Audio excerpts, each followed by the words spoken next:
आज सोलापूर 42 लोकसभा मतदारसंघात महायुतीचे उमेदवार रामभाऊ सातपुते यांना सोलापूर शहरामधील भरघोस असं प्रतिसाद मिळत आहे। कारण की प्रभाग क्रमांक 7 मध्ये शरद पवार शाळा येथे सकाळपासून ते ऊन असलं तर आज कमीत कमी 43-44 तापमान असून सुद्धा लोक नरेंद्र मोदी यांच्या विकासाला मतदान करायला घराबाहेर पडत आहेत।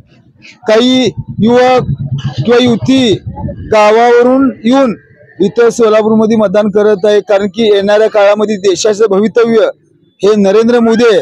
म्हणून प्रत्येक जण जसं राम मंदिराच्या वेळेस प्रत्येक जण आपल्या घरावर झेंडे लावलेत, तसं आता नरेंद्र मोदी यांना आव्हान केल्यानंतर सगळे जण मतदान नरेंद्र मोदीला करत आहे। मला तर असं वाटतंय की रामभाऊ सातपुते 1.5 ते 2 लाखांनी निवडून येतील आणि आजच हा माहोल बघून समजून जात आहे।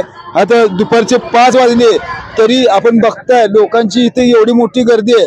येणाऱ्या काळामध्ये नरेंद्र मोदी यांच्यावर विश्वास ठेवून लोक मतदान करत आहेत आणि कुठल्याही ह्याला बळी न पडता नरेंद्र मोदी यांच्या पाठीशी राहत आहेत।